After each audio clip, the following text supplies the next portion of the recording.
Man musste hier nichts tun, schuldig zu sein. Es reichte, eine Frau zu sein, oder allein, oder zu schon. Der Morgen begann mit dem Lauten der Glocke, das langer anhielt als sonst. Nicht klar und ordnend wie an Sonntagen, sondern schwer, gedehnt, als müsse der Klang selbst gezwungen werden, sich über die Dächer des Dorfes zu legen. Elina stand am Rand des Marktplatzes, die Hände tief in den Ärmeln ihres grauen Kleides verborgen, und spürte, dass dieses Lauten ihr galt, auch wenn sie es noch nicht wusste. Die Menschen kamen schweigend, Männer mit gesenkten Köpfen, Frauen mit gefalteten Händen. Niemand sprach laut.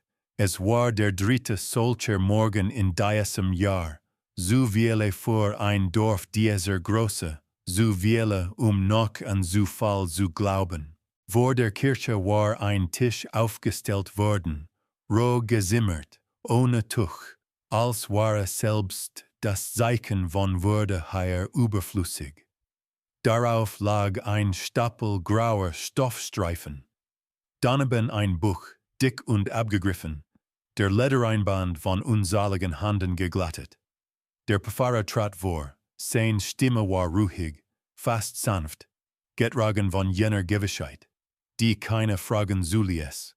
Sprach von Ordnung und von Zeichen, von der Pflicht, das Dorf vor dem Zorn Gottes zu schützen. Sprach lange, ohne etwas Konkretes zu sagen, und gerade darin lag die Macht seiner Worte. Zeichen mussten nicht erklärt werden.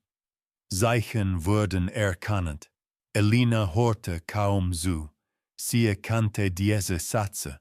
Seit dem Tod eures Mannes hatten sie ein Gewicht gewonnen. Jakob war im letzten Winter gestorben, still, ohne Drama. Danach hatte sich nichts sichtbar verändert und doch war alles anders geworden.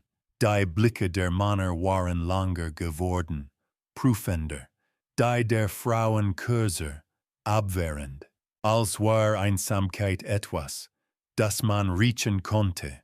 Der Pfarrer öffnete das Buch, Namen wurden verlassen, zuerst Fremde, dann Bekannte. Eine Frau, die seit Jahren kein Kind geboren hatte. Eine andere, deren Mann zu früh gestorben war. Jeder trat vor, den Blick gesenkt. Niemand weinte, niemand widersprach. Elina bemerkte, dass niemand nach dem Warum fragte, als hatte das Dorf diesen Moment langst akzeptiert. Dann fiel ihr Name. Es war nicht der Klang, der sie traf, sondern die Stille danach. Ein kurzes Innehalten, als mussten alle prüfen, ob sie richtig gehört hatten.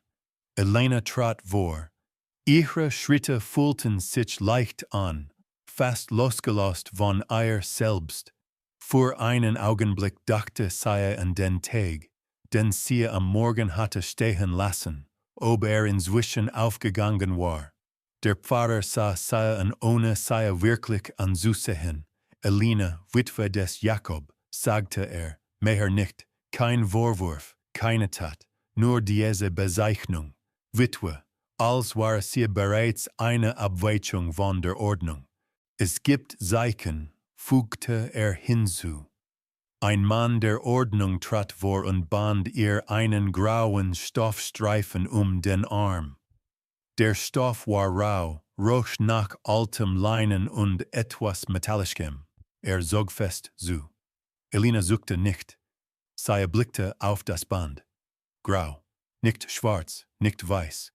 Eine Farbe dazwischen, wie der Zustand, in den man sie versetzte. Unrein, sagte der Pfarrer leis. Schlug das Buch zu. Niemand rief ihren Namen. Niemand trat vor.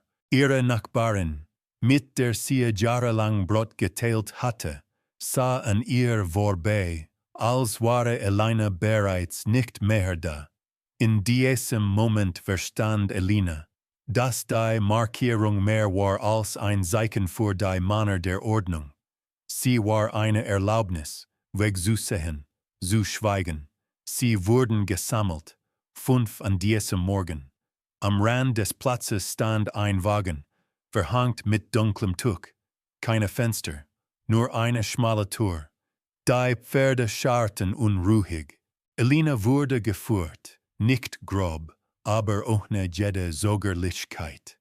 Als sie den Wagen bestieg, drehte sie sich noch einmal um.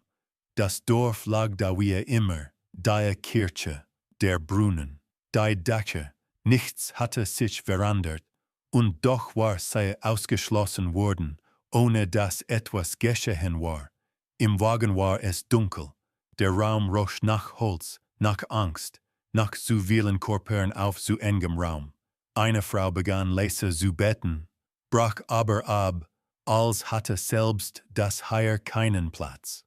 Elina setzte sich auf die schmale Bank und schloss die Augen.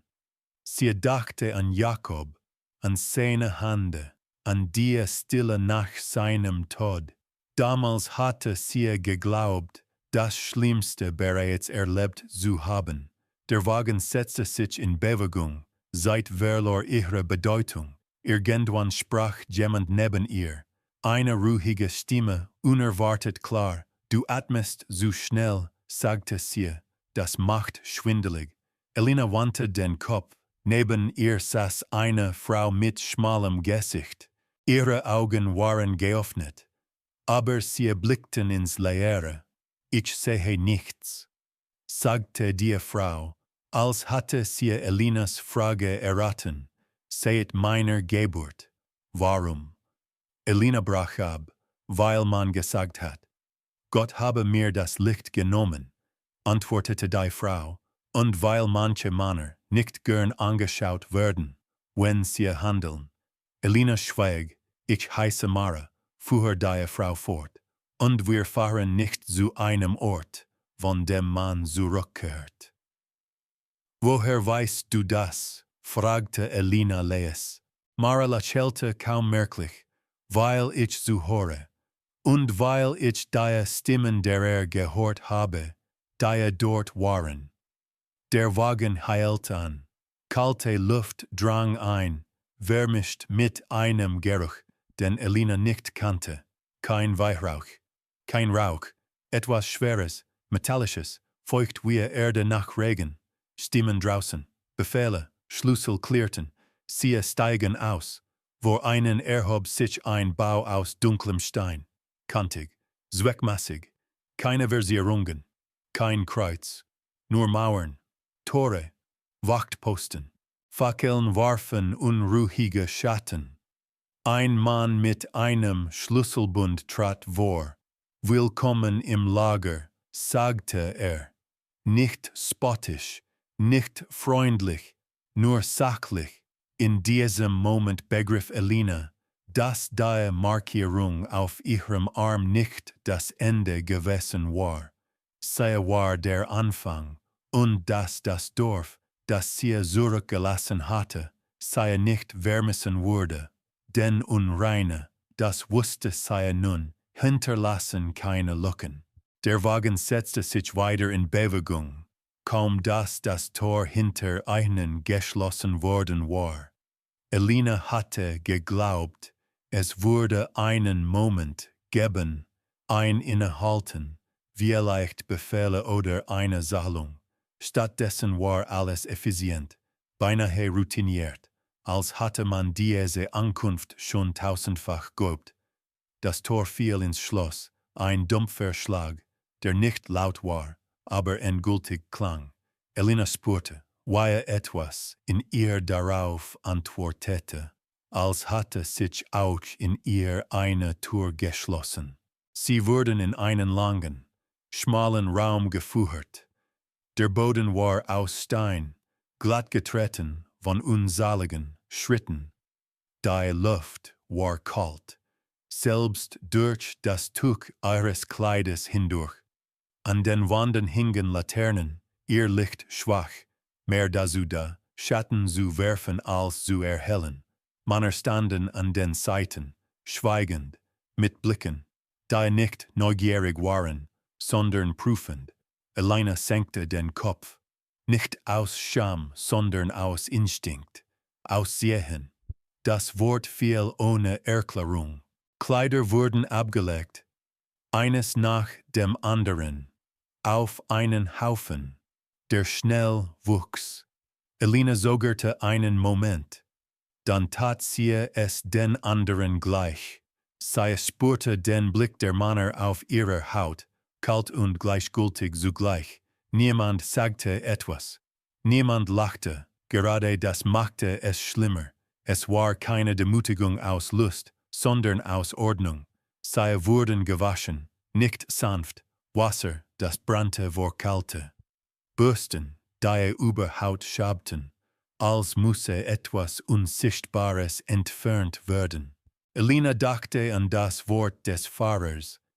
Seichen, vielleicht war Reinheit hier nichts anderes als eine leere Hülle, die man nach Belieben füllte. Danach bekamen sie neue Kleidung. Grobe Stoffe, alle gleich geschnitten, ohne Form, ohne Farbe. Grau, wie das Band an ihrem Arm. Elina fragte sich, ob diese Farbe gewählt worden war, sie unsichtbar zu machen, jede Individualität zu dampfen, noch bevor sie sich regen konnte. Ihre Haare wurden geschnitten. Nicht kurz, nicht lang, einfach weg. Strahlen fielen zu Boden, bleiben liegen. Niemand kehrte sie zusammen. Elina beobachtete, wie eine Locke einer jungen Frau auf dem Stein liegen blieb, dunkel und glanzend. Sie dachte daran, dass selbst Haare hier keinen Wert hatten. Dann kam das Buch. Ein Mann saß an einem Tisch, größer als der auf dem Marktplatz, mit sauberem Pergamente und scharfem Griffel. Fragte keine Namen. Vergab Sachen. Elina wurde zur 43. Die Zahl wurde laut gesprochen, dann auf ein Stück Holz geschrieben, das man ihr den Hals hangte. Sie hob die Hand, als wolle sie etwas sagen, ließ sie aber wieder sinken. Namen hatten hier offenbar keine Funktion mehr. Mara stand neben ihr, ruhig, den Kopf leicht geneigt, als lausch sie etwas, das vor anderer nicht existierte. Sie bekam eine andere Sache. Elina bemerkte, dass Mara die Hand nicht hob, nicht zögerte, als hatte sie diesen Moment langst erwartet. Sie wurden in einen Schlafraum geführt. Reihen von schmalen Betten, dicht an dicht. Kein persönlicher Platz, keine Trennung. Die Luft war schwer, durchzogen von Gerüchen, die Elina nicht benennen konnte. Angst, Müdigkeit, etwas Süßliches, das sie frösteln ließ. Nachts bleibt ihr hier, sagte eine Stimme am Eingang. Wenn ihr gerufen werdet, folgt ihr, ohne Fragen. Und wenn man nicht gerufen wird, fragte jemand. Die Stimme schwieg einen Moment, dann bleibt ihr hier. Mehr nicht. Die erste Nacht kam ohne Übergang. Kein Gebet, kein Zeichen. Das Licht wurde gelöscht, und Dunkelheit legte sich über den Raum wie ein Tuch. Elina lag auf dem schmalen Bett, die Hände auf dem Bauch gefaltet, als müsse sie sich selbst festhalten. Sie hörte das Atmen der anderen, leise Schluchzer. Jemand flüsterte einen Namen, immer weiter, bis die Stimme versagte. Irgendwann hörte Elina Schritte. Schlüssel. Eine Tür, die geöffnet wurde. Eine Nummer wurde genannt. Nicht laut, aber deutlich. Eine Frau stand auf. Niemand sah sie an. Sie verschwand durch die Tür, die sich hinter ihr schloss. Elina wartete. Minuten vergingen. Niemand kam zurück. Am Morgen wurde gearbeitet. Sie trugen Stein, wuschen Boden, nachten Stoffe. Niemand erklärte, wofür. Niemand fragte. Die Arbeit war monoton, aber nicht schwer genug, zu erschöpfen. Gerade so weil, dass der Körper beschäftigt blieb und der Geist keinen Raum fand. Elina beobachtete. Sie lernte schnell, das Fragen heuer gefahrlich waren, nicht weil sie bestraft wurden, sondern weil sie unbeantwortet blieben. Es gab keine Regeln, die man brechen konnte, nur Abläufe, denen man sich fügte. Mara bewegte sich sicher durch den Raum, zählte Schritte, hielt den Kopf leicht geneigt. Elina fragte sich, wie eine Blinde sich hier orientieren konnte. Eines Abends setzte sie sich neben sie. Du hörst viel, sagte Elina leise. Mara nickte, mehr als sie denken. Was hörst du? Fragte Elina.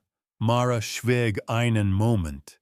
Das sei nachts anders gehen als tagsüber, sagte sie schließlich, dass es Türen gibt, die nur zu bestimmten Zeiten geöffnet werden, und dass manche Schritte nie zurückkehren. Elina schluckte. Und was ist das hier? Fragte sie. Ein Gefängnis. Mara lächelte schwach. Nein, Gefängnisse wollen dich behalten. In der zweiten Nacht wurde Elinas Nummer gerufen. Ihr Herz schlug so laut, dass sie fürchtete, es müsse zu hören sein. Sie stand auf, spürte den Blick der anderen auf sich, ohne ihn zu sehen. Die Tür öffnete sich. Ein Gang, schmaler als der Schlafraum, führte weg. Fackeln an den Wänden. Elina folgte, Schritt für Schritt. Sie wurde in einen Raum geführt, der anders roch, sauberer, kalter. Dort stand ein Mann, gut gekleidet, mit Handschuhen aus feinem Leder. Sah sie an, als prüfe ein Stück Ware. Stellte keine Fragen. Sagte nur, dreh dich. Elina gehorchte. Sie fühlte sich fern von sich selbst, als würde sie eine Rolle spielen, die jemand anders geschrieben hatte. Der Mann nickte, nicht heute, sagte schließlich, zurück. Sie verstand nicht, doch sie war dankbar für jedes Wort, das nicht gesprochen wurde. Als sie in den Schlafraum zurückkehrte, sah sie Mara. Du warst da, sagte diese leise. Ja, und du bist zurückgekommen, sagte Mara. Es klang nicht wie Erleichterung. In dieser Nacht begriff Elina, dass dieses Lager kein Ort war, an dem man verschwand, weil man überflüssig war. Man verschwand, weil man gebraucht wurde. Und dass das Schlimmste nicht die Gewalt war, die man ertragen musste, sondern die Gewissheit, dass sie Teil eines Systems war, das funktionierte, weil so viele schweigen. Als der Morgen kam, wusste Elina eines mit erschreckender Klarheit. Dies war kein Weg ohne Rückkehr. Es war ein Weg, auf dem man sich langsam verlor. Der dritte Morgen im Lager begann ohne Glocke. Es gab hier kein Zeichen für den Übergang von Nacht zu Tag. Nur das abrupte Öffnen der Türen und die Stimmen der Aufseher, die den Raum füllten, als gehörte Ereignen. Elina hatte kaum geschlafen.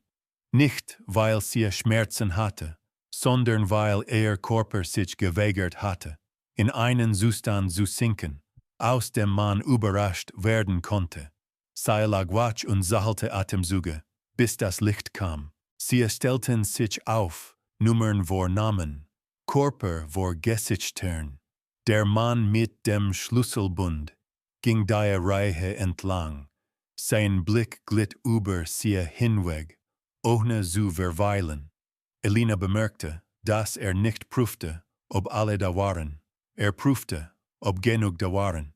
Ein kleiner, aber entscheidender Unterschied. Hüte Reinigung, sagte Der Raum, in den sie geführt wurden, lag tiefer als die anderen. Eine Treppe führte hinab, die Stufen glatt und feucht. Elina rutschte beinahe aus, fing sich aber. Niemand half. Hilfe war hier kein Reflex, sondern eine Entscheidung, die man vermeiden lernte. Unten öffnete sich ein weiter Raum, aus Stein, mit Rinnen im Boden. Eimer standen bereit. Wasser tropfte von irgendwoher, langsam, regelmäßig, alles ablegen, heißt es, sie taten es wieder. Elina spürte, wie es sich etwas in ihr verhärtete, nicht aus Trotz, sondern aus Schutz. Sie beobachtete die Rinnen und fragte sich, wohin das Wasser floss, ob es irgendwohin führte oder einfach im Stein verschwand. Die Bürsten waren dieselben wie zuvor, grob, gleichgültig, Hände, die sie führten, nicht berührten.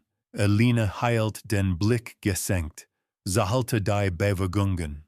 Neben ihr stand Mara, reglos, den Kopf leicht genäht. Elina fragte sich, wie es sich Nachtheit anfühlte, wenn man nicht gesehen werden konnte, ob das eine Erleichterung war oder nur eine andere Form der Auslieferung. Nach dem Waschen bekamen sie ihre grauen Kleider zurück, nicht dieselben, keine gehörte jemandem, alles war austauschbar.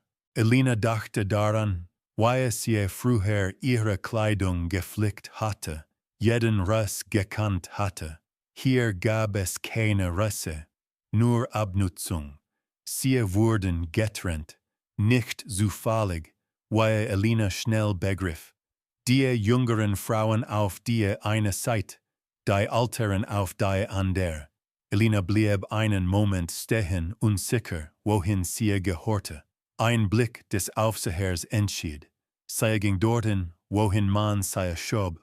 Der Arbeitsraum war groß, fensterlos, mit Tischen aus Holz. Stoffe lagen bereit, zugeschnitten, nummeriert, Nadeln, Faden. Elina setzte sich, nahm Nadel und Faden, begann zu nähen. Die Bewegung war vertraut. Ihre Hände wussten, was zu tun war, auch wenn ihr Geist sich sträubte. Sie herum herrschte Stille, nur unterbrochen vom leisen Kratzen der Nadeln. Was nähen wir? Flüsterte eine Frau neben ihr. Elina schüttelte den Kopf. Fragen waren hier wie Steine, die man ins Wasser warf, ohne zu wissen, wie tief es war. Nach Stunden wurde die Arbeit unterbrochen. Nicht durch ein Zeichen, sondern durch das Erscheinen von Männern, die nicht zum Lager gehörten. Ihre Kleidung war besser, ihre Stiefel sauber.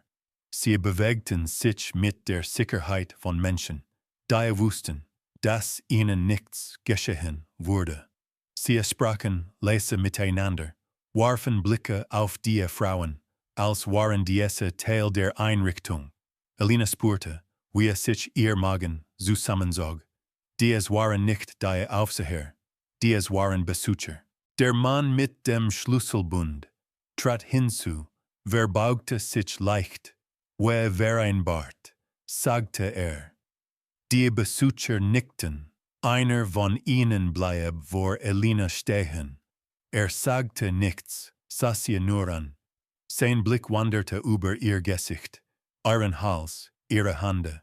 Elina hielt still. Sie hatte gelernt, dass Bewegung Aufmerksamkeit ersuchte. Schließlich ging weiter. Eine Frau wurde aufgerufen. Ihre Nummer. Sie stand auf, zögerte einen Moment. Dann folgte sie. Die Tür schloss sich. Elina wartete. Niemand kam zurück. Siehst du, flüsterte Mara später, als sie wieder nebeneinander saßen.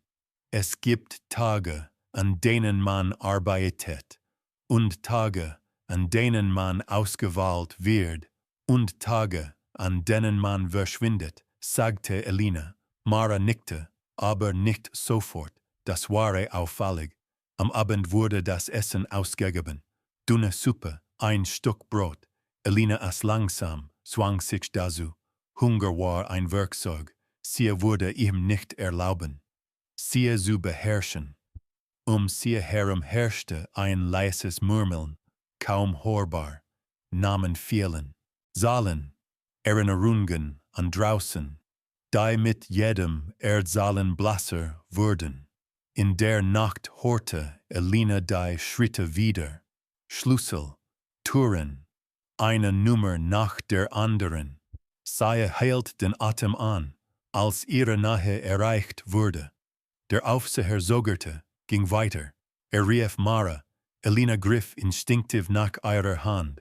Warte, flüsterte sie.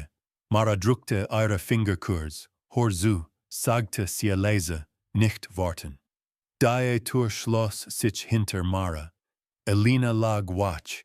Sie sahelte, schritte, Stimmen. Das Öffnen einer weiteren Tür.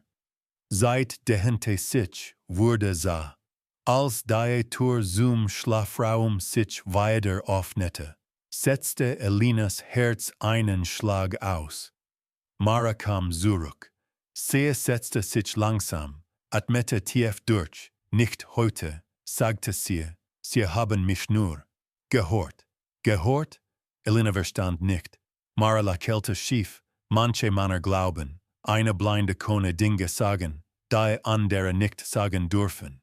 Elina wusste nicht, was sie antworten sollte. Am nächsten Tag fehlte eine Frau.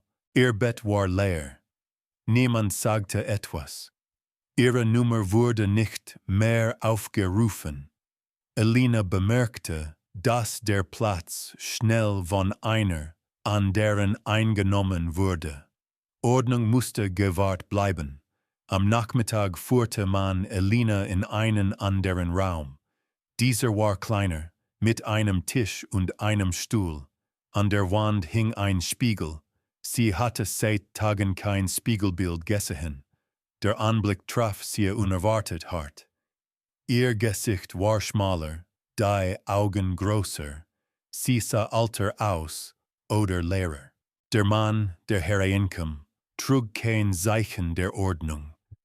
Setzte sich, legte die Hände auf den Tisch. Du bist ruhig, sagte er. Es war keine Frage. Elina schwieg. Das ist gut, fuhr er fort. Ruhige Frauen sind wertvoll. Das Wort blieb hängen. Wertvoll. Elina dachte an den Markt, an Waren, an Preise. Sie dachte daran, dass man Dinge nur dann schätzte, wenn man sie besaß. Du wirst bleiben, sagte der Mann schließlich. Vorläufig. Vorläufig. Elina nickte. Als sie zurück in den Schlafraum kam, setzte sie sich neben Mara. Sie behalten mich, flüsterte sie. Mara legte den Kopf schief. Dann existierst du noch, sagte sie. Das ist hier kein Trost. Aber es ist Zeit. Zeit für was? Fragte Elina. Mara antwortete nicht sofort. Sie lauschte. Lange. Dann sagte sie leise. Zeit, zu hören. Das Lager macht Gerausche, wenn man lange genug bleibt. In dieser Nacht begriff Elina, dass das Lager kein Ort war, der sie brechen wollte. Es wollte sie formen, still, geduldig, und dass jeder Tag, an dem sie blieb, sie tiefer in etwas hineinsog, das größer war als ihre Angst. Sie schlief ein mit dem Gedanken, dass Reinheit hier nichts mit Gott zu tun hatte und Unreinheit nichts mit Schuld. Der vierte Tag begann mit einer Stille, die anders war als die vorherigen. Nicht leer, nicht schwer, sondern gespannt, als hielte das Lager den Atem an. Elina bemerkte es, noch bevor jemand sprach. Die Schritte der Aufseher waren gedämpfter, gleichmäßiger. Türen wurden leiser geschlossen. Selbst das Klirren der Schlüssel klang zurückhaltender, fast respektvoll. Heute kommen Gäste, sagte eine der Frauen flüsternd. Während sie sich aufstellten, niemand fragte, woher sie es wusste. Im Lager verbreiteten sich solche Dinge nicht durch Worte, sondern durch Veränderungen. Wenn Ordnung sich anstrengte, war jemand Wichtiges unterwegs. Sie wurden in den Arbeitsraum geführt, doch die Stoffe lagen unberührt. Stattdessen standen sie an den Wänden, in Reihen, nummeriert, wie Gegenstände, die man begutachten wollte. Elina hielt den Blick gesenkt. Sie wusste inzwischen, dass Aufsehen nicht durch Schönheit entstand, sondern durch das Bewusstsein gesehen zu werden. Die Tür öffnete sich, und die Besucher traten ein. Es waren wir Männer, eure Kleidung war dunkel, gut geschnitten, keine Abzeichen, keine Zeichen der Ordnung, keine religiösen Symbole. Ihre Stiefel hinterließen keine Spuren auf dem Boden. Einer von ihnen trug Handschuhe aus feinem Leder, ein anderer einen Mantel, der eindeutig für Reisen gemacht war, nicht für Arbeit. Sie bewegten sich ruhig, mit jener Selbstverständlichkeit, die nur Menschen hatten, die wussten, dass ihnen nichts geschehen konnte. Der Mann mit dem Schlüsselbund trat vor, verbeugte sich leicht, nicht tief, aber eindeutig. Willkommen, sagte er, alles ist vorbereitet. Die Besucher nickten. Einer von ihnen ging die Reihe entlang, langsam, ohne Eile. Sein Blick glitt über die Frauen, blieb hier und einen Moment langer, kehrte zurück, als müsse er vergleichen. Elina spürte, wie ihr Herz schneller schlug, zwang sich jedoch, ruhig zu atmen. Sie erinnerte sich an Maras Worte, zu hören, still bleiben. Der Mann blieb vor ihr stehen. Er sagte nichts, seine Augen wanderten über ihr Gesicht, ihren Hals, ihre Hand. Elina fühlte sich nicht beschämt. Sie fühlte sich vermessen, als würde jemand prüfen, ob ein Maß stimmte. Schließlich nickte er kaum merklich und ging weiter. 2 Nummern wurden genannt. Die Frauen traten vor. Ihre Gesichter waren starr, ihre Bewegungen kontrolliert. Sie folgten den Besuchern durch eine Tür, die Elina zuvor nicht bemerkt hatte. Sie schloss sich lautlos hinter ihnen. Sie kommen nicht zurück, flüsterte jemand. Mara stand neben Elina, den Kopf leicht genäht. Nicht heute, sagte sie leise, vielleicht morgen, vielleicht nie. Die Besucher bleiben nicht lange. Sie sprachen leise mit dem Mann der Ordnung, übergaben ihm etwas, das Elina nicht sehen konnte. Münzen, Dokumente, es war egal. Wichtig war nur, dass etwas den Besitzer wechselte.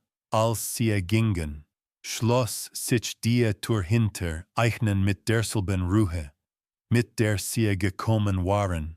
Erst danach wurde die Arbeit wieder aufgenommen. Elina nahte mechanisch, ihre Gedanken kreisten. Sie hatte immer geglaubt, dass Macht laut war, dass sie sich zeigte, drohte, strafte. Hier war sie leise, effizient, gut gekleidet, und sie kam von außen. Das Lager war kein abgeschlossener Ort. Es war ein Knotenpunkt. Am Nachmittag wurde eine Frau aus der älteren Gruppe nicht zurückgebracht. Ihr Platz blieb leer. Niemand sprach darüber. Am Abend war er bereits neu belegt. Ordnung duldet keine Lücken. In der Nacht hörte Elina Stimmen, anders als sonst, gedampft, kultiviert, nicht rau wie die der Aufseher. Türen öffneten sich, schlossen sich. Keine Schreie, keine hastigen Schritte, nur das leise Murmeln von Männern, die wussten, dass sie unbeobachtet waren. Elina lag wach und starrte in die Dunkelheit. Sie dachte an das Dorf, an die Kirche, an den Pfarrer, der von Zeichen gesprochen hatte. Sie fragte sich, ob wusste, wohin sie gebracht wurden, oder ob es ihm gleichgültig war, solange das Dorf ruhig blieb. Am nächsten Morgen wurden sie früher geweckt. Der Arbeitsraum war gereinigt worden. Die Luft roch nach Seife, nach etwas Scharfem, das Elinas Nase reißte. Ein weiteres Zeichen. Gäste waren geblieben. Heute werden einige von euch vorgestellt, sagte der Mann mit dem Schlüsselbund. Seine Stimme war sachlich. Ihr werdet tun, was man euch sagt. Das ist alles. vorgestellt. Elina schmeckte das Wort. Es klang harmlos, fast höflich. Sie wurden einzeln aufgerufen. Elinas Nummer fiel früh.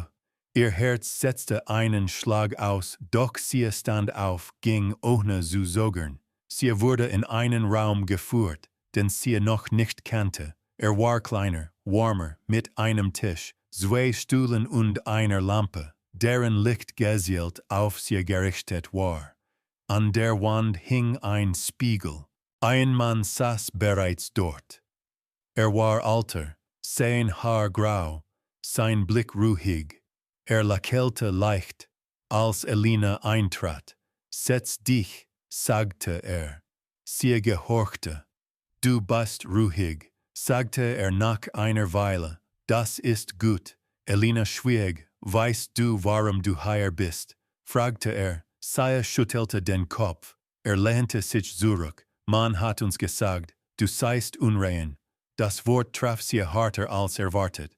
Unrein, in diesem Raum, in dieser Situation, klang es hohl.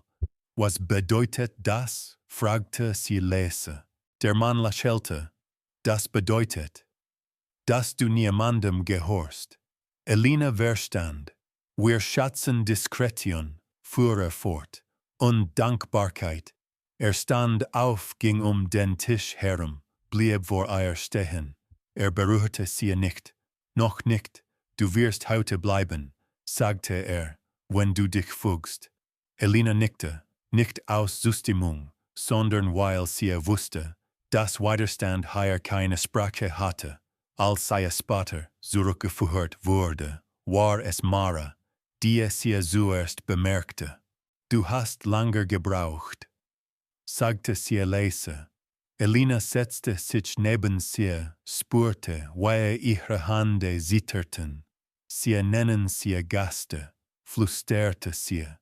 Aber sie sind Käufer. Mara nickte langsam. Das Lager verkauft keine Körper, sagte sie. Es verkauft Stille. In dieser Nacht fehlten 3 Frauen.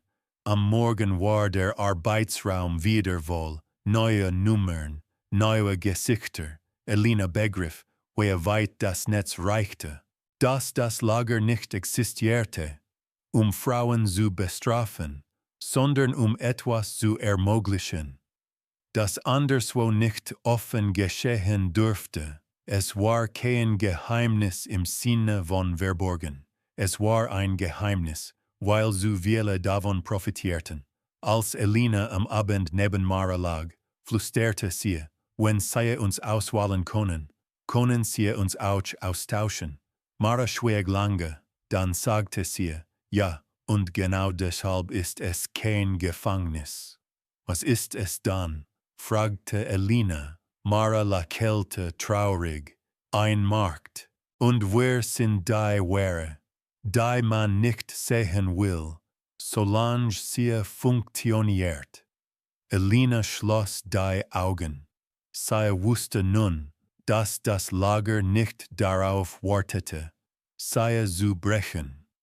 Es wartete darauf, dass sie sich selbst aufgab, Stück für Stück, still, ohne Zügen, und sie wusste, dass sie diesen Ort nicht überleben würde, wenn sie nicht bald etwas tat. In dieser Nacht traumte niemand im Lager, nicht weil sie keine Zeit zum Schlafen hatten, sondern weil der Schlaf ihnen genommen wurde. Das Geräusch begann kurz nach dem 3. Glockenschlag. Kein Lauten, kein Warnruf. Es war ein Rollen. Dumpf, schwer, rhythmisch. Holz auf Stein. Räder, die über den Unebenen, jenseits der Umzäunung zogen. Manche Frauen hielten den Atem an, andere pressten die Hände gegen die Ohren. Alles konnte man verhindern. Das Gerausche sich in den Körper fraßen. Elisabeth saß aufrecht auf ihrem Strohlager. Sie hatte gelernt, nachts nicht zu liegen. Im Liegen kamen die Erinnerungen schneller. Sie hatte den Mantel noch die Schultern geschlungen, als das Tor auf der Ostseite geöffnet wurde. Sie sah es nicht, aber sie hörte es, das metallische Klirren der Kette, das kurze Knacken des Riegels, dann Stimmen, Männerstimmen, nicht laut, nicht roh, sie sprachen ruhig, fast höflich, als befanden sie sich in einem Handelshaus, nicht vor einem Lager für die Unreinen. Drei aus dem Nordflügel, sagte eine Stimme, und zwei von den Neuen. Die Blonde auch. Nein, die mit dem Makel, die gefällt dem Herrn aus Falkenried. Ein leises Lachen folgte, kein schmutziges Lachen, ein kontrolliertes, selbstverständliches. Elisabeth spürte, wie Agnes neben ihr den Atem verlor. Sie griff nach ihrer Hand. Agnes war jung, kaum 17, so schon, hatte man gesagt, so auffällig für ein Dorf, das gelernt hatte, wegzusehen. Die Schritte kamen naher. Die Laternen warfen flackernde Schatten durch die Ritzen der Holzplanken. Namen wurden nicht genannt. Stattdessen Nummern 22, 7, 14. Als die Hand nach Agnes griff, schrie niemand. Schreie hatten im Lager keinen Platz. Wer schrie, lernte schnell, dass Gerausche hier nur eine Richtung kannten nach innen. Elisabeth blieb sitzen. Blindheit schützte nicht, sie wusste das. Aber sie machte unsichtbar. Zumindest manchmal. Die Tür schlug zu. Die Räder setzten sich weiter in Bewegung. Das Rollen entfernte sich, verschluckt vom Nebel der Nacht. Erst dann begann das Weinen, nicht laut, kein Schluchzen. Es war ein gleichmäßiges, verzweifeltes Atmen, als versuchten die Körper, sich gegenseitig daran zu erinnern, dass sie noch da waren. Am Morgen war Agnes' Platz leer. Niemand fragte nach ihr. Fragen waren gefahrlich. Fragen führten zu Listen. Und Listen führten zu Namen. Die nachts gerufen wurden. Elisabeth tastete den Boden ab, bis sie den kleinen Holzsplitter fand, den Agnes immer zwischen den Fingern gedreht hatte, wenn sie Angst hatte. Sie schloss die Hand darum. Ein Andenken. Mehr blieb nicht.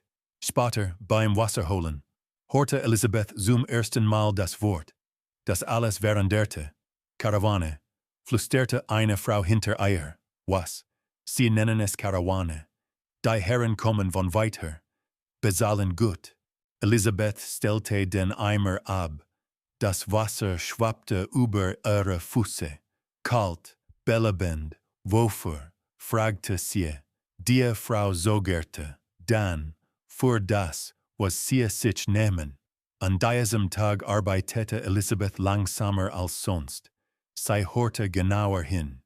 Die Wächter sprachen unvorsichtig, wenn sie glaubten, unbeobachtet zu sein, von Siegeln, von Münzen, von Empfehlungen. Das Lager war kein Ort der Reinigung. Es war ein Lager der Auswahl. Am Abend, als die Frauen in die Baracken zurückgetrieben wurden, hörte Elisabeth etwas Neues. Kein Rollen, kein Befehl, sondern Musik, leise, eine laute vielleicht, ein Instrument, das man nicht hier erwartete. Sie folgte dem Klang mit dem Kopf. Kam nicht aus dem Lager, sondern von der alten Kapelle jenseits des Zauns. Ein Gebäude, das offiziell ungenutzt war. Zu alt, zu feucht, zu gefährlich, hatte man gesagt. Elisabeth wusste es besser. In der Nacht tastete sie sich aus dem Strohlager. Jeder Schritt war ein Risiko. Der Boden knarrte. Atemzüge wurden angehalten, als sie vorbeiging. Niemand hielt sie auf. Die Blenden galten als harmlos. Sie erreichte die Wand der Baracke, dort, wo der Putz bröckelte und der Stein rau war. Sie ließ die Finger darüber gleiten, zählte die Risse. 1, 2, 3. Beim vierten spürte sie etwas anderes. ein Luftzug, kaum wahrnehmbar, aber da, cool, frei. Ihr Herz begann schneller zu schlagen. Sie drückte vorsichtig. Der Stein gab nicht nach, aber klang hohl. Gedampft, anders als die anderen. Ein Weg, nicht für Viele, nicht für Eilige, aber ein Weg. Hinter knackte ein Ast. Elisabeth erstarrte. Du solltest nicht hier sein, flüsterte eine Stimme. Keine Wache, zu leise, zu nah. Elisabeth drehte den Kopf. Ich bin blind, sagte sie ruhig. Ich habe mich verirrt. Ein Moment Stille, dann ein leises Ausatmen. Dann siehst du mehr als die meisten, sagte die Stimme. Eine Frau. Elisabeth erkannte sie am Schritt. Fest, entschlossen. Kein Zögern. Du hast den Luftzug gespürt. Fuhr die Frau fort. Es war keine Frage. Elisabeth nickte. Gut, sagte die Frau. Dann hör zu. Und vergiss nichts. Sie holen uns nicht, um uns zu reinigen. Sie holen uns zu verkaufen. Und diese Wand.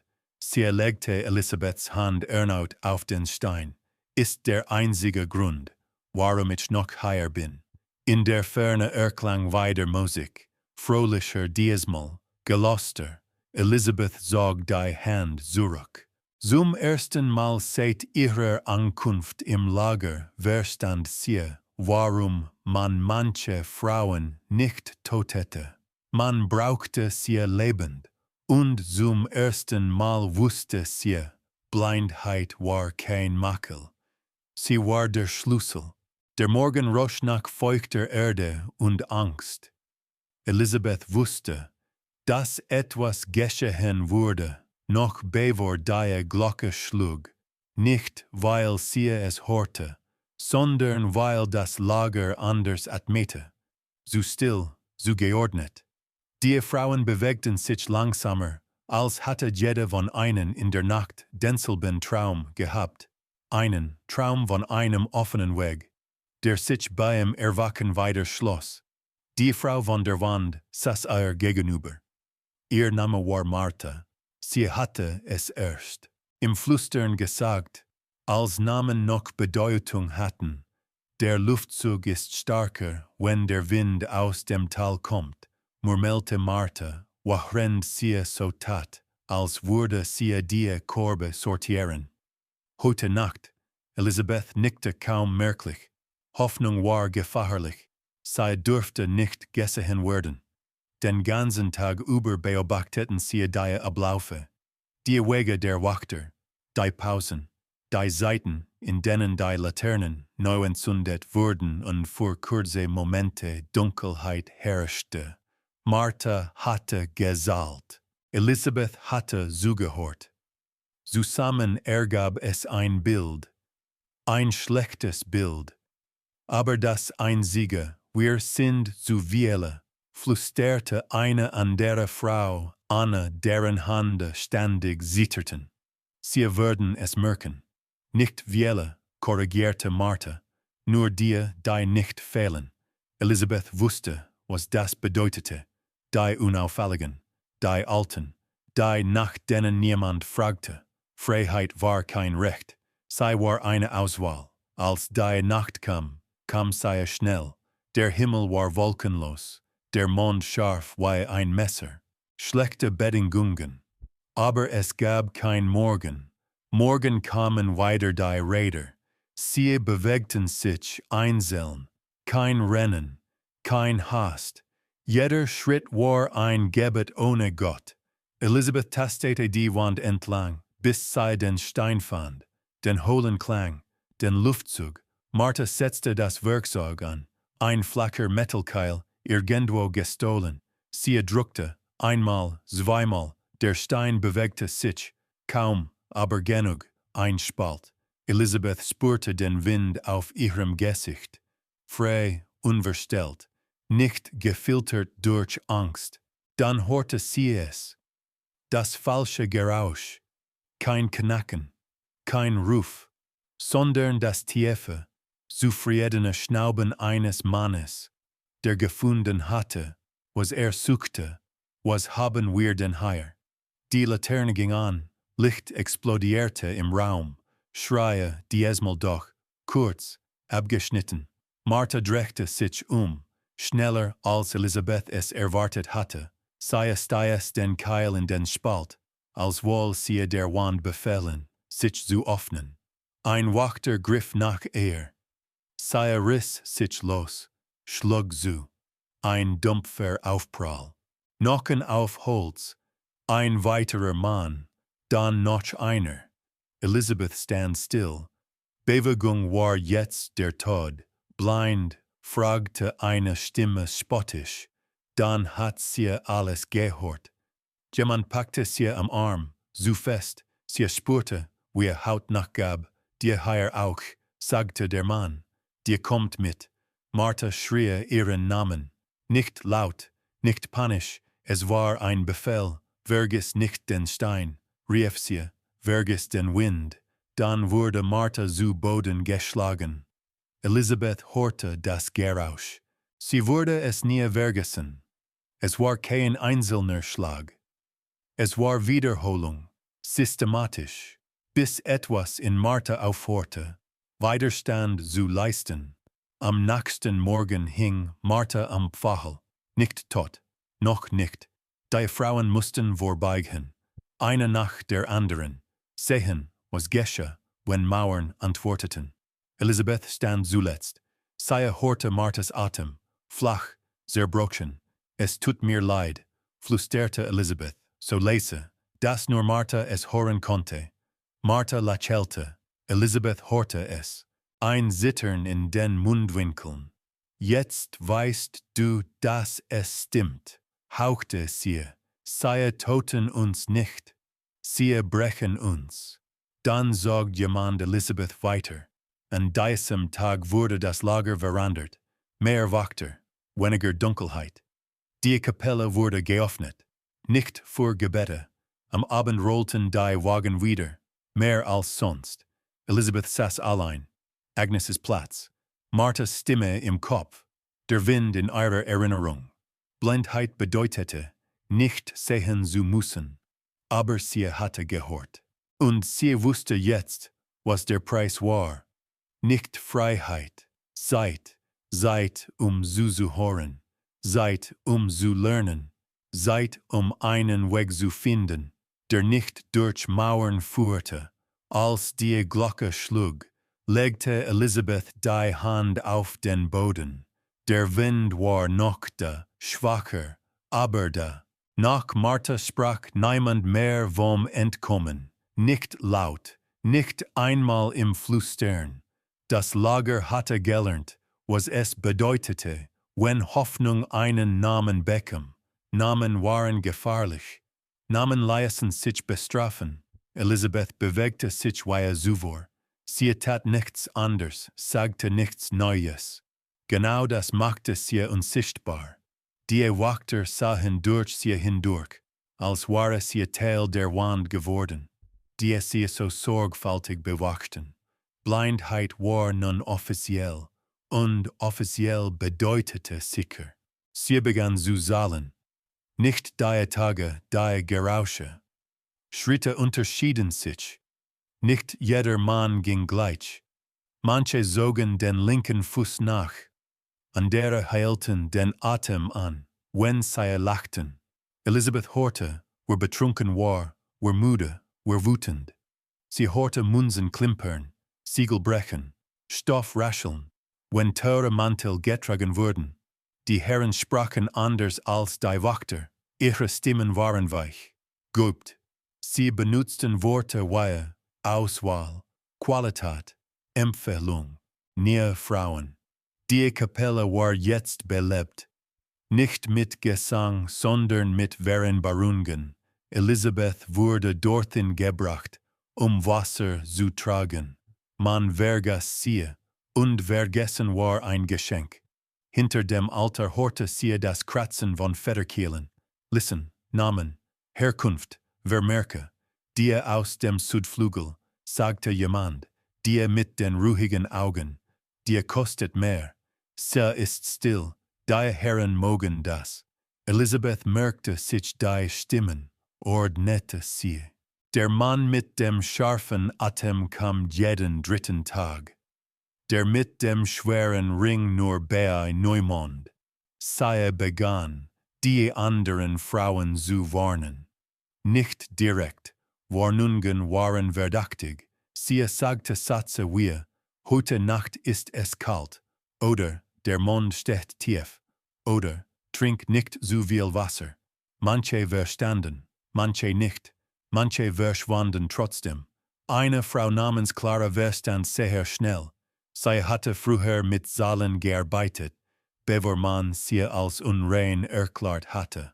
So klug für ihren Mann, so laut für die Kirche. Sie sortieren uns, flüsterte Clara, während sie so tat, als würde sie die Boden schrubben, nicht nach Sünde, nach Wert. Elisabeth nickte, und du hörst, wer kommt, fuhr Clara fort. Du weißt, wann. Ja, dann bist du gefährlich. Elisabeth lächelte. Es war das erste Mal seit langem. Die erste kleine Gegenwehr geschah zufällig. Oder so sah es aus. Eine der Frauen, die ausgewählt werden sollte, bekam plötzlich Fieber. Hoch, heftig. Elisabeth hatte ihr am Abend zuvor das falsche Kraut gegeben. Nicht tödlich, aber sichtbar, unbrauchbar, sagte der Herr angewidert. Bringt mir eine andere. Eine andere blieb still, aber ihr Blick war leer. Elisabeth hatte ihr stundenlang von nichts erzählt. Worte, die müde machten. Nicht jede Rettung war eine Flucht. Manchmal war es nur ein Aufschub. Doch Aufschub bedeutete Zeit, und Zeit bedeutete Fehler. Eines Abends hörte Elisabeth etwas, das nicht hierher gehörte. Ein Kind, nicht im Lager. Draußen, ein kurzes Lachen, sofort erstickt. Sie folgte dem Geräusch mit dem Kopf. Die Stimme eines Mädchens, zu jung für Vertrage, zu leis für Zufall. In der Kapelle hörte sie es weiter. Hinter einer Tür, die sonst verschlossen war, Schritte, hektisch, nicht heute, zischte ein Mann. Der Bischof kommt. Der Bischof, das Wort legte sich schwer auf Elisabeths Brust. Bis jetzt waren es Herren gewesen. Adlige, Kaufleute, Männer mit Geld. Aber ein Bischof bedeutete Schutz, Ordnung, Segen oder etwas viel Größeres. In dieser Nacht erzählte Elisabeth niemandem davon. Noch nicht, sie musste sicher sein. Sie begann, genauer hinzuhören. Auf Gebete, die keine waren. Auf Segensworte, die wie Verträge klangen. Auf lateinische Floskeln, die immer an derselben Stelle endeten dort, wo Namen standen. Das Lager war kein Geheimnis, es war eine Institution. Und Institutionen hatten Schwachstellen. Nicht in den Mauern, sondern in den Übergängen. Als die Glocke zur Matuten schlug, wusste Elisabeth, dass sie nicht länger nur zuhören durfte. Sie musste entscheiden, wem sie vertraute. Denn was sie nun gehört hatte, konnte das Lager nicht überleben. Aber vielleicht sie selbst auch nicht. Der Bischof kam im Morgengrauen. Nicht mit Pomp, nicht mit Gesang. Er kam leise, fast unauffällig, als sei sein Erscheinen eine Formalität, die niemanden beunruhigen sollte. Elisabeth hörte die Veränderung im Lager lange bevor jemand seinen Namen flüsterte.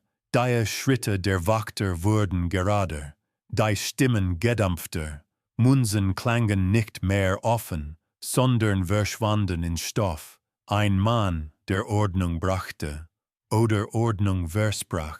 Elisabeth trug Wasser zur Kapelle, als sie Eischen hörte. Sein Atem war ruhig, trainiert.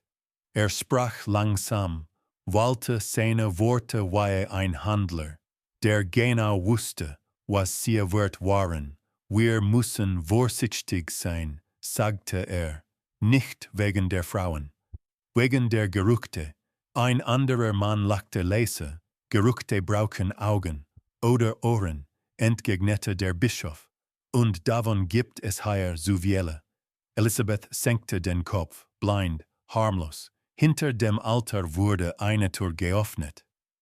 Sie hatte sie schon gehört, aber nie betreten. Jetzt durfte sie hinein. Niemand erklärte warum. Befehle waren hier nicht nötig. Gewohnheit tat es auch. Der Raum roch nach Wachs und kaltem Stein und nach etwas Süßlichem, das Elisabeth nicht einordnen konnte. Angst hatte viele Gerüche. Dieser war neu. Stell den Eimer ab, sagte eine Stimme, eine Frauenstimme. Elisabeth erstarrte, nicht wegen der Stimme, sondern wegen ihrer Klarheit. So ruhig, so kontrolliert, kein Zittern, kein Sogern. Du bist neu, sagte die Frau, und blind. Es war keine Frage. Ja, antwortete Elisabeth. Gut, dann hör zu. Die Frau trat nahe. Elisabeth hörte den Stoff ihres Gewandes, fein, sauber, kein Lagerstoff. Ich bin wie du, sagte die Frau leise, unrein, aus einem anderen Grund. Elisabeth schwieg, Worte konnten fallen sein. Sie haben mich geschickt, fuhr die Frau fort, zu hören, zu prüfen, wer, ein kurzes Lächeln. Elisabeth hörte es, da die glauben, dass Gott Ordnung liebt. Elisabeth verstand, eine blind, aber nicht wirklich, eine Beobachterin. Die Frau heißt Magdalena. Sie sprach, als wäre jedes Wort vorher abgewogen worden. Sie stellte Fragen, die wie Mitgefühl klangen, und Antworten sammelten. Hast du Angst? Fragte sie. Man gewohnt sich, sagte Elisabeth. Lüg nicht, erwiderte Magdalena ruhig. Hier wird genug gelogen. Elisabeth hob den Kopf. Dann sag mir, warum du hier bist. Ein Moment Stille. Dann, weil es nützlich ist, wenn jemand glaubt, sei unsichtbar. In den folgenden Tagen blieb Magdalena in Elisabeths Nähe. Sie bewegte sich sicher. So sicher für eine Blinde. Sie wich Hindernissen aus, bevor sie berührte. Sie hörte, aber nicht so wie Elisabeth. Sie hörte, zu antworten. Elisabeth hörte, zu behalten. Der Bischof ließ Listen andern. Kleine Verschiebungen. Eine Frau weniger hier, eine mehr dort. Entscheidungen, die nach Gnade aussahen und nach Berechnung rochen. Das Lager ward überprüft, sagte der Bischof eines Abends. Formal. Formal bedeutete gefahrlich. In der Nacht hörte Elisabeth weiter das Kind. Nachher diesmal ein leises Wimmern. Unter der Kapelle. Sie folgte dem Gerausch, tastend, zahlend. 3 Stufen. Wir. Eine niedrige Decke. Ketten. Das Kind war nicht allein. 2 Mädchen. Vielleicht 12. Vielleicht jünger. Ihre Atemzüge überschlugen sich, als Elisabeth naherkam. Nicht, flüstert eine Stimme hinter ihr. Magdalena. Du solltest das nicht hören, sagte sie. Sie sind Kinder, erwiderte Elisabeth. Sie sind Beweise, korrigierte Magdalena, und Beweise müssen bewahrt werden. Oder verschwinden. Elisabeth drehte sich zu ihr. Du bist nicht blind. Magdalena schweig, du bist hier, zu entscheiden, was Gott sehen darf, fuhr Elisabeth fort. Ich bin hier, Schaden zu begrenzen. Für wen? Magdalena atmete aus, für die Ordnung. Elisabeth hörte die Lüge, nicht in den Worten, im Atem. In diesem Moment verstand sie, dass Magdalena gefahrlicher war als die Wachter. Sie glaubte an etwas. Und Glaube war harter als Geld. Sie holen die Mädchen heute Nacht. sagte Magdalena, wenn du etwas tust, sterben mehr. Elisabeth kniete sich hin, legte die Hand auf den Boden, horte die Ketten, die Angst, eine Wahl, eine einzelne Tat, sichtbar, laut, tödlich. Oder Geduld, still, grausam, umfassend. Du hast recht, sagte Elisabeth leise, ich bin blind. Magdalena entspannte sich kaum merklich, aber ich habe zugehört, fuhr Elisabeth fort. Und ich weiß, wo ihre Übergänge sind. Ein scharfes Einatmen. Das Lager ist kein Geheimnis, sagte Elisabeth. Es ist ein Weg, und Wege kann man markieren. In dieser Nacht nahm Elisabeth nichts mit. Keinen Stein, kein Werkzeug, nur Stimmen. Und am Morgen wusste sie, dass sie nicht mehr retten würde, wer vor ihr stand, sondern die noch kommen würden. Selbst wenn der Preis ein Kind war, der Morgen begann ohne Glocke. Das war das erste Zeichen. Im Lager herrschte eine Stille, die nicht schlief, sondern lauschte. Die Wachter standen dichter beieinander. Die Kapelle blieb verschlossen. Kein Wasser holen, kein Reinigen, warten. Elisabeth saß auf dem Boden und horchte, wie Ordnung klang. Wenn sie nervös wurde, Magdalena kam erst spät. Ihre Schritte waren schneller als sonst. Ungeduldig, du hast etwas vor, sagte sie ohne Begrüßung. Ich habe zugehört, antwortete Elisabeth. Du spielst ein gefahrliches Spiel. Elisabeth neigte den Kopf, gefahrlich fuhr wenn Magdalena Schweigen war eine Antwort. In der Nacht zuvor hatte Elisabeth begonnen, ihre Stimmen zu ordnen, nicht mehr nur nach Gewohnheit, sondern nach Verbindung. Wer kam mit wem? Wer besalte wen? Welche Namen immer gemeinsam genannt wurden? Es war ein Netz, kein loses, ein gepflegtes, und jedes Netz hatte einen Knotenpunkt. Der Knotenpunkt war nicht der Bischof, es war der Schreiber, ein Mann, den niemand beachtet, dünne Stimme, trockener Atem. Er schrieb, was ander entschieden, und entschied dadurch, was wirklich geschah. 10 Listen gingen hinaus, an Kloster, an Häuser, an Hofe.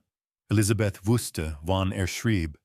Immer kurz vor der zweiten Nachtwache. Ich brauche dich, sagte sie zu Clara. Clara zögerte nicht, sag mir wann, heute, und was kostet es? Elisabeth antwortete nicht. Als es dunkel wurde, begann der zweite Teil des Plans. Ein Gerücht, nicht laut, nicht offen, nur ein Flüstern an der richtigen Stelle. Elisabeth hatte gelernt, wo Worte sickernd wurden. Sie sagte zu einer Frau, die bald ausgewählt werden sollte. Der Herr aus Falkenried hat Angst vor Krankheiten. Die Frau lachte nervös. Sie sagte es weiter. Eine andere horte. Der Bischof prüft die Bücher. Noch eine. Der Schreiber macht Fehler. Gerüchte waren wie Rauch. Man sah nicht, woher sie kamen. Aber man roch sie überall. In der Kapelle horte Elisabeth, wie es Stimmen scharfer wurden. Diese letzte stimmt nicht. Doch, dann ist sie falsch geschrieben. Oder absichtlich. Ein Stuhl wurde gerückt. Schritte. Ein Siegel brach. Magdalena trat nahe an Elisabeth heran. Was hast du getan? Ich habe ihnen das gegeben. Was sie am meisten fürchten, sagte Elisabeth ruhig. Unordnung. Du riskierst alles. Nein, entgegnete Elisabeth. Ich beende es. In dieser Nacht wurde der Schreiber allein gelassen. Nur für einen Moment. Es reichte. Clara war schnell. Zu schnell für ihr Zittern. Sie hatte das Messer nicht benutzt. Messer hinterließen Fragen. Sie hatte das Tintenfass umgestoßen. Über die Listen, über die Namen, über die Vermerke. Dann hatte Elisabeth gesprochen, nicht zu einem, über einen. Sie hatte laut genug gesagt, andert Namen. Es war keine Anklage, es war eine Möglichkeit, die Erwachter taten, was Systeme immer taten, wenn sie sich selbst bedroht fühlten. Sie suchten ein Opfer. Der Schreiber schrie nicht lange. Am Morgen war weg, und mit ihm die Ordnung. Der Bischof verlangte Antworten. Die Herren verlangten Ersatz. Die Wächter verlangten Befehle. Nichts passte mehr. Elisabeth saß weiter still, blind, harmlos. Magdalena stand vor ihr, ihre Stimme war kalt. Du hast einen Unschuldigen getötet. Elisabeth hob den Kopf, war teildaven. Schrieb, entschied. Ein Zittern in Magdalenas Atem, Wut oder Angst. Das ist Mord, sagte Magdalena. Nein, erwiderte Elisabeth, das ist ein Bruch. In dieser Nacht wurden keine Wagen beladen, so viele Namen fehlten, so viele Zuordnungen waren unklar. Das Lager funktionierte nicht mehr reibungslos. Und alles, was nicht reibungslos funktionierte, wurde gefährlich sichtbar. Die Mädchen unter der Kapelle wurden verlegt, nicht gerettet, aber bewegt. Ein kleiner Sieg, ein grausamer. Elisabeth wusste, dass sie nun markiert war. Nicht offiziell, nicht auf Papier, aber in den Köpfen. Magdalena setzte sich neben sie. Zum ersten Mal ohne Maske. Du hast eine Grenze überschritten, sagte sie leise. Ich habe eine gesogen, antwortete Elisabeth. Sie werden dich töten. Elisabeth lächelte schwach, nicht sofort. Ich weiß so viel. Und was willst du? Elisabeth dachte an Martha, an Agnes, an das Kind. Ich will, dass dieses Lager kein Ort mehr ist, sagte sie, nicht hier, nicht woanders. Magdalena schwieg lange, dann sagte sie, dann musst du nach draußen. Elisabeth erstarrte, das ist unmöglich, nicht für eine Blinde, entgegnete Magdalena, nicht für jemanden, den man unterschätzt. In der Ferne schlug die Glocke wieder, so spät, so früh. Elisabeth legte die Hand auf den Boden. Der Wind war stärker geworden. Die Entscheidung fiel nicht in einem Moment. Sie fiel in vielen kleinen Pausen dazwischen. Zwischen einem Atemzug und dem nächsten.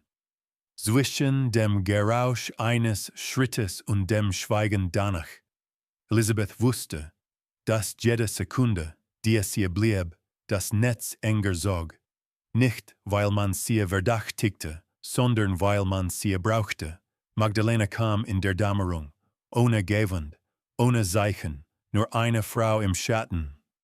Es gibt einen Weg, sagte sie. Nicht durch die Wand. Elisabeth hob den Kopf. Durch was dann? Durch die Ordnung. Sie erklärte leise, so leise vor Hoffnung, so genau vor Trost. Ein Transport am nächsten Morgen. Keine Wagen für Frauen, für Schriftstücke, Siegel, Abrechnungen, Dinge, die niemand prüfte, solange sie versiegelt waren. Du kommst mit, sagte Magdalena, als Teil. Ich bin kein Papier. Nein, entgegnete Magdalena, du bist ein Beweis. In dieser Nacht sprach Elisabeth mit Clara. Nicht lange, lange Gespräche waren Abschiede. Sie werden jemanden suchen, sagte Clara, wenn du weg bist. Elisabeth schwieg, und sie werden jemanden finden, fuhr Clara fort. Elisabeth legte die Hand auf Claras Arm, spürte das Zittern, die Müdigkeit, den Mut, der nicht laut war. Ich kann bleiben, sagte Clara plötzlich. Nicht für immer, nur lange genug. Das ist kein Bleiben, erwiderte Elisabeth. Das ist ein Ende. Clara lächelte, Enden haben Gewicht. Die Nacht war unruhig. so viele Bewegungen, so viele geflüsterte Befehle. Die Kapelle wurde verschiegelt. Der Bischof betete, laut, für Ordnung, für Reinheit, für Stille, kurz vor dem Morgen geschah der Wahrheit. Nicht von den Wachtern, nicht von den Herren, von einer Frau, Anna, die mit den zitternden Händen. Sie hatte lange geschwiegen, so lange. Elisabeth hörte es, als Anna Magdalenas Namen flüsterte, als sie eine Richtung zeigte, als sie sagte, sie geht. Ein Wachter antwortete nicht. Er folgte. Magdalena kam zurück, schnell, atemlos. Wir müssen jetzt, sagte sie. Oder gar nicht. Sie führten Elisabeth nicht zum Tor, nicht zur Kapelle, sondern zum Lagerhaus. Dort, wo Kisten standen, nummeriert, versiegelt, unpersönlich. Hier, sagte Magdalena, du bleibst still, egal was du hörst. Elisabeth tastete das Holz, grob, alt, ein Spalt, durch den Luftkamm, genug. Und Clara, fragte sie. Magdalena antwortete nicht. Dann hörte Elisabeth Schritte, viele Stimmen, der Bischof, ein Wachter. Anna, wo ist sie? Fragte jemand. Blind, sagte Anna hastig, unwichtig. Ein Schlag, ein Schrei, nicht Elisabeths. Clara, sie schrie nicht lange. Sie sagte nur einen Satz, laut genug für alle. Ich bin Elisabeth. Stille, dann Bewegung, Ketten, Befehle. Elisabeth presste die Hand gegen den Mund. Sie wollte schreien, wollte den Deckel aufstoßen, wollte alles beenden. Magdalenas Stimme war nah, hart. Wenn du jetzt sprichst, stirbt es umsonst. Die Kiste wurde geschlossen. Versiegelt, Dunkelheit. Der Transport begann. Elisabeth hörte das Rollen. Weiter, wie damals. Nur diesmal war sie innen. Sie hörte die Männer sprechen. Über Sachen, über Verluste, über Ersatz. Die Blinde war es, sagte jemand. Sie hat es gestanden. Ein anderer lachte, dann war sie es. Elisabeth verstand. Wahrheit war nicht, was geschehen war. Wahrheit war, was passt. Stunden vergingen, vielleicht Tage. Zeit verlor ihre Form, nur Gerausche blieben. Schritte auf Holz, Wind, ein Vogel, dann wieder Stille. Als die Kiste geöffnet wurde, roch Elisabeth etwas anderes. Nicht Lager, nicht Angst, Straße, raus, sagte eine Stimme. Fremd, unaufmerksam. Magdalena war da, sie half Elisabeth heraus. Ihre Hände zitterten. Sie ist tot, sagte sie. Elisabeth nickte. Tränen waren nutzlos. Jetzt hör mir zu, fuhr Magdalena fort. Du gehst nach Norden, zu den Frauenhäusern, zu denen, die schreiben dürfen. Du sagst nichts über mich. Du kommst nicht mit, stellte Elisabeth fest. Nein, warum? Ein bitteres Lächeln. Weil Systeme sich selbst schützen. Und ich bin noch nützlich. Ach, Elisabeth schwieg. Du hast, was du brauchst, sagte Magdalena. Namen, Wege, Übergange und Schuld, entgegnete Elisabeth. Ja, sagte Magdalena. Aber Schuld ist ein Beweis, dass du etwas verändert hast. Sie umarmten sich nicht. Umarmungen waren für andere Leben. Als Magdalena ging, blieb Elisabeth allein zurück. Blind, frei und mit einer Wahrheit, die schwerer wog als jede Kette. Das Lager würde weiter existieren, aber nicht mehr unsichtbar, nicht mehr still. Und Clara hatte einen Namen hinterlassen, den man nicht auslöschen konnte. Die Freiheit roch nach Rausch, nicht nach Hoffnung, nicht nach Erlösung, sondern nach Feuerstellen, nassen Manteln und der Ungeduld derer, die weitergehen mussten. Elisabeth stand am Rand der Straße und horte zu, wie die Welt klang, die man ihr als Alternative versprochen hatte. Sie klang gleichgültig, die Frauenhäuser lagen nördlich, wie Magdalena gesagt hatte. Elisabeth brauchte 3 Tage, dorthin zu gelangen. 3 Nächte, in denen sie unter fremden Dächern schlief und lernte, dass Mitleid eine Form von Neugier war. Man fragte nicht nach Namen, man fragte nach Gründen. Warum bist du allein? Warum ohne Schutz? Warum blind? Elisabeth antwortete knapp. Zu viel Wahrheit machte angreifbar. Zu wenig machte verdächtig. Im Frauenhaus roch es nach Seife und alten Büchern. Ein Ort der Ordnung, der guten Absicht und der Vorsicht. Die Leiterin heiß. Agnes war das Mädchen aus dem Lager, aber sie war eine andere Agnes. Diese trug Schlüssel und sprach in Sätzen. Die nie ganz offen waren, wir helfen, sagte sie, aber wir schreiben nichts auf, was wir nicht prüfen können. Elisabeth nickte, dann prüft mich. Man setzte sie an einen Tisch, gab ihr Wasser, stellte Fragen, Weile, zuweilen. Sie begann zu sprechen, nicht in Bildern, nicht in Gefühlen, sondern in Ablaufen, Seiten, Namen, Wegen, Übergängen. Sie sprach von Listen, die wanderten, von Kisten, die Versiegeld wurden, von Kindern unter Kapellen, von einem Schreiber, der verschwand, damit Ordnung bleiben konnte. Die Feder kratzte, sogerte, setzte wieder an. Das sind schwere Vorwürfe, sagte Agnes schließlich. Es sind Beschreibungen, entgegnete Elisabeth, gegen einen Bischof, gegen ein System. Agnes atmete langsam aus. Systeme lassen sich nicht hören, nur Personen. In den folgenden Tagen kam Besuch. Nicht angekündigt. Männer mit höflichen Stimmen. Frauen mit prüfenden Fragen. Ein Notar. Ein Diakon. Niemand nannte sich Ermittler. Sie stellten dieselben Fragen in anderer Reihenfolge. Woher konnten sie hören, wenn sie blind sind? Warum sollten Herren aus verschiedenen Regionen dasselbe tun? Warum haben sie überlebt? Elisabeth hörte die Skepsis, sie roch sie. Zweifel hatte einen Geruch von Tinte und sauberem Stoff.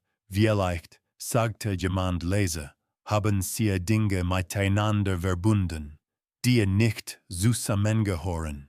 Elisabeth schwieg. Schweigen war keine Zustimmung. Es war Schutz. Am 5. Tag änderte sich der Ton. Man brachte ihr ein Dokument. Sie musste nicht sehen, zu wissen, dass es vorbereitet war. Eine Erklärung, sagte der Notar, zu ihrem Schutz. Sie hörte die Worte, während sie las. Abschwätzungen, Umformulierungen. Aus, verkauft, wurde, überstellt. Aus, Kinder, wurden, Abhängige. Aus, Kapelle, wurde, Nebengebäude. So kann man helfen, sagte Agnes, ohne zu schaden. Elisabeth legte die Hände auf den Tisch. Ruhig fest, wenn das hilft, fragte sie, wem hilft es dann? Niemand antwortete. In dieser Nacht hörte Elisabeth Schritte vor dem Haus. Nicht hastig, nicht laut, wartend. Am Morgen war eine Nachricht da, keine Drohung, eine Einladung. Zu eurer eigenen Sicherheit, sagte man ihr. Sie verstand.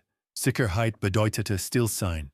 Am 7. Tag kam die Frau, die alles veränderte. Sie nannte sich Clara, nicht Clara. Ihre Stimme war jung. Zu jung für die Ruhe, mit der sie sprach. Sie stellte keine Fragen. Sie hörte. Richtig, sie haben etwas ausgelost, sagte Clara schließlich.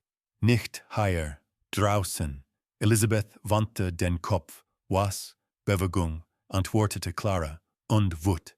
Sie erklärte leise. Gerüchte, die nicht mehr zu stoppen waren.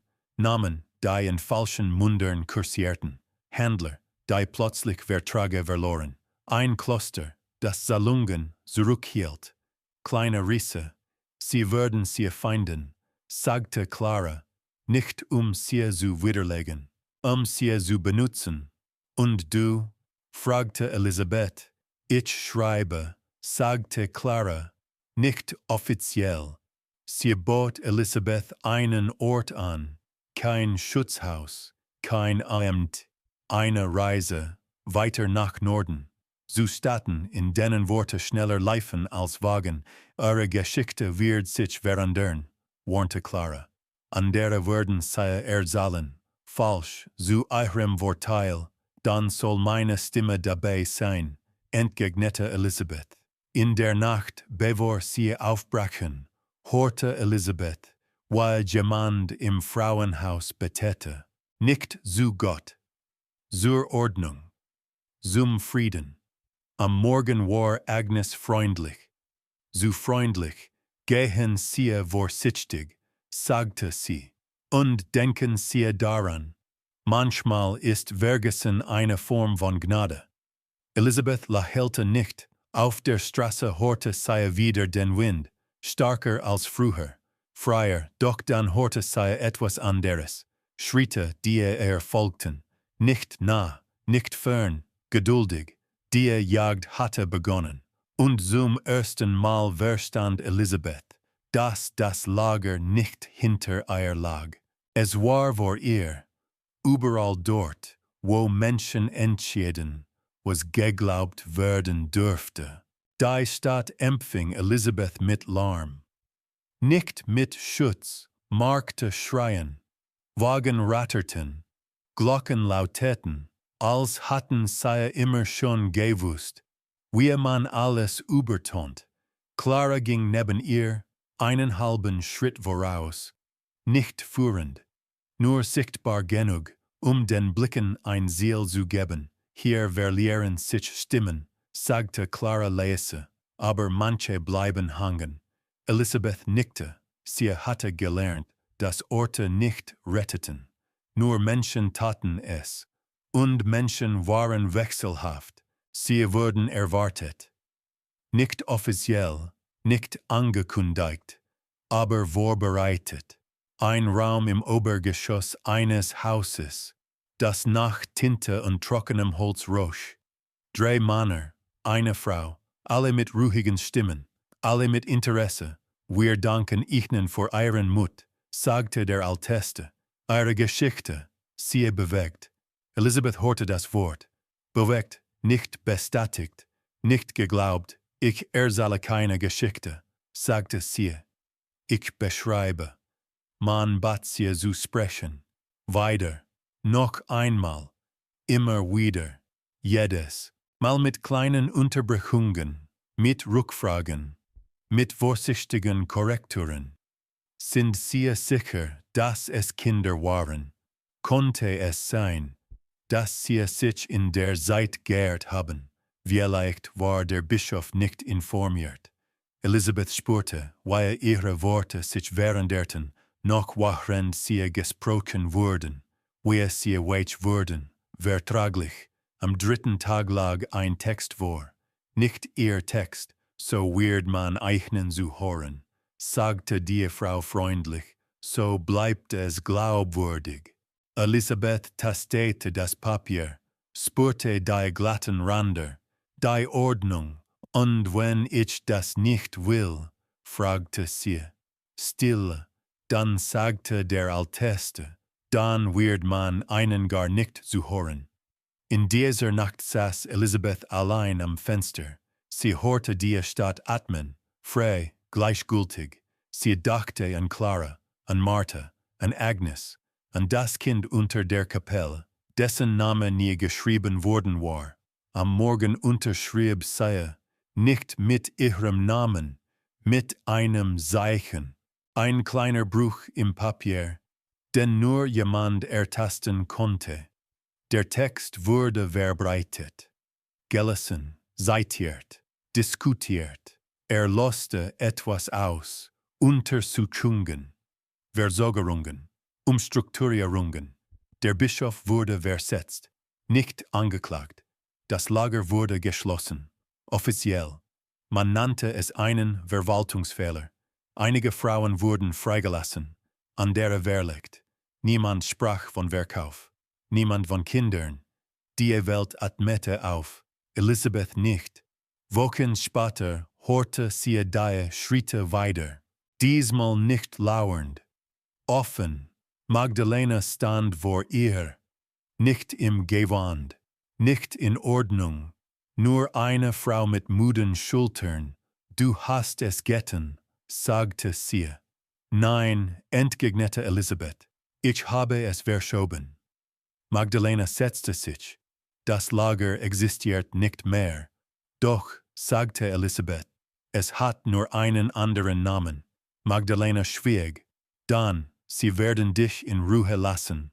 Elisabeth lächelte schwach, weil ich jetzt nützlich bin. Oder weil ich verstummt bin. Magdalena antwortete nicht. Am Abend ging Elisabeth allein durch die Stadt. Niemand erkannte sie. Niemand fürchtete sie. Niemand hörte ihr zu. Und das war in Ordnung. Denn einige hörten doch, in kleinen Raumen, in stillen Häusern, Frauen, die gelernt hatten, zwischen den Zeilen zu lauschen, die den Bruch im Papier fanden, das Zeichen, die Abweichung, nicht genug für Gerechtigkeit, aber genug für Erinnerung. Elisabeth verließ die Stadt in der Nacht, ohne Begleitung, ohne Ziel, nur mit dem Wind im Gesicht, blind und doch sehend genug, zu wissen, das Lager der Unreinen war kein Ort gewesen, es war eine Entscheidung. Und Entscheidungen konnten wieder getroffen werden. Oder anders. Irgendwo. Eines Tages wurde jemand zu hören. Nicht weil es erlaubt war, sondern weil Schweigen schwerer wog als Schuld. Und das reichte für jetzt.